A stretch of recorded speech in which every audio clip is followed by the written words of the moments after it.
In a previous podcast, I talked about how to find leads and feeds online and use email alerts and RSS Reader to subscribe to those feeds and keep up to date with what's happening in your particular field.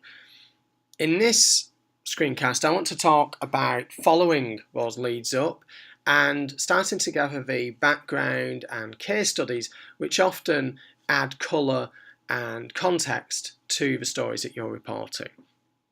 And often your journey may well start on Google. What's important to remember here, and this is going to be one of my main focuses in this screencast, is as a journalist you should really be a professional searcher and storer of information. You should be making intelligent searches, quick searches and effective searches. And you should obviously be picking up the phone and speaking to people, as it's often a lot quicker and more effective. So you need to know which is the best technique to use. So if you're starting with Google, well, let's say you're trying to find twins. If you just search for twins, you search for what you want, then you'll find all sorts of things about twins. But if you actually want a twin, how do you find them? Well, the principle here is the same as finding anything. You need to use your imagination. You need to think with empathy. You need to think, what sort of page is going to contain the information that I find? So here's the first tip. Use quotation marks to find an exact phrase. If I type "my twin," that will find people who use the phrase "my twin." It will find pages that use the phrase "my twin" or "my twin brother." Now, if you delete the quotation marks, you might, well, you're still going to get some of the same results, but you might have things like "my identical twin" rather than the exact phrase "my twin brother." So think about the pages that you're expecting to find. What might they look like? What phrases might they use? Instead of searching for what you want to find, twins, search for what you hope to find, what you imagine you will find. A page that says "my twin brother." Now, another point to make is that Google is quite a general and broad search engine. If you're looking for discussions or individuals, then it might not be the best option. You don't necessarily want web pages and documents and things like that. So Google Groups, for example, only stores discussions. So that's where you might want to search for a discussion around "my twin." For different results, you might try a search like "board reader," which is a general community search engine, forum search engine.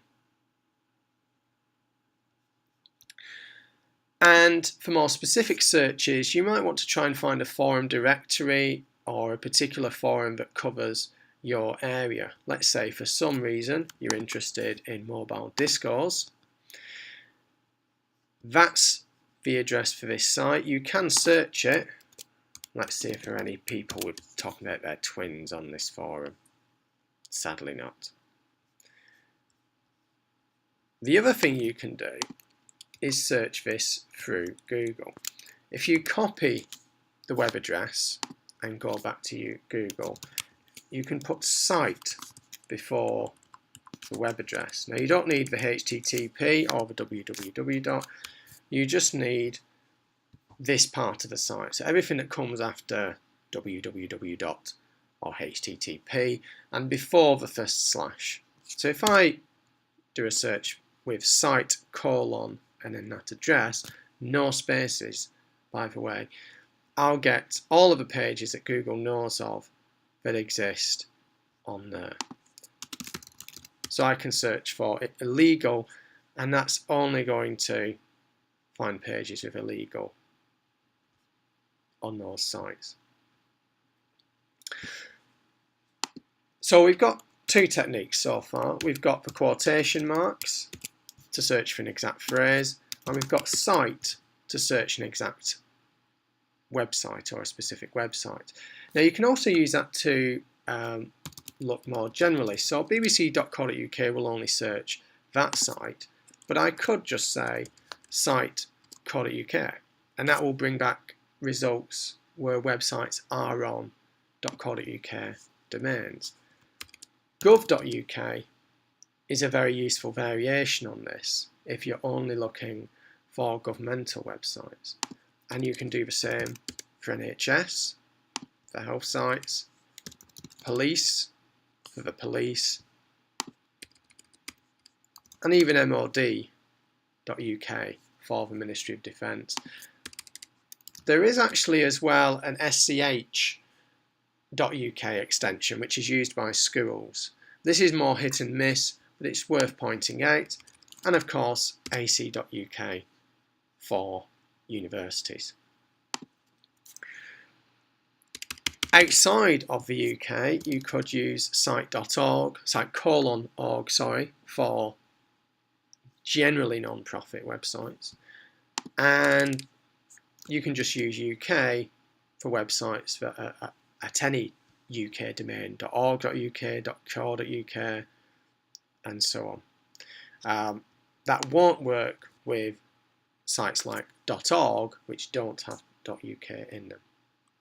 So those are two very useful search techniques if you're narrowing your search. For example, if you're looking for academic experts, then using siteac.uk might be a useful technique. And try the word expert or professor or research. If you're looking for charities, you might want org.uk. If you want official research statements, press releases, then gov.uk, police.uk, and so on. Those sorts of official domains are going to be useful there. Another thing to try is what's called in title. Now I'll show you a very good example of this from the BBC. If I want to find BBC transport stories, I might want to say I only want sites from bbc.co.uk. That's going to make it much easier. Let's say I'm interested in crashes. So my site is going to be site:/bbc.uk crash. In other words, that's going to give me any search results for the word crash on that particular site. And we see we've got killed in a plane crash. We've got some other things. We've got some economic crash stories, and so on. If I go to one of the later results, sometimes you will find that there are pages where the crash is not in the title. In fact, here we've got collision. Or indeed, one of the issues of the BBC is that we have links to other stories that may be about crashes, but this particular page is not about the crash. In that case, you can use in title to only specify pages where that is in the title of the web page. Now there are many other what are called search operators, these ways of narrowing your search in different ways. So far we've got the quotes, we've got the site, and we've got in title. But a final one I'm going to cover here is file type. This is extremely useful, again, in imagining the type of results that you're hoping to find. At the moment, Google is going to search everything it knows about. That includes web pages, reports, statistics, and so on. But if you only wanted reports, for example, you could use file type PDF, which would only give you PDFs in the search results. That's likely to be more effective than just web pages. Likewise, if you only wanted statistics, then you might try XLS. That's the file extension for an Excel spreadsheet. If you were looking for presentations, you could use PPT. If you were looking for Word documents, you could use Doc, and so on. So think about the type of document you might be looking for. Is this likely to be a web page, or are you more likely to find what you're looking for in a PDF report or a Word document, an Excel spreadsheet, a PowerPoint presentation, and so on? Now, the second thing, aside from advanced searches, are directories. We've mentioned the forums, but also Twitter is another place to think about in terms of finding individuals, finding sources. So there are a number of Twitter directories like Twello and like WeFollow. Again, you can use these to find the individuals, or you can use the address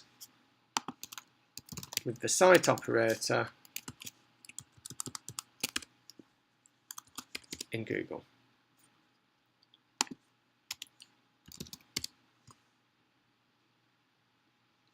And that's an introduction essentially to intelligent searching as a journalist. Try and imagine the sorts of pages, the sorts of documents that are going to contain the information you want.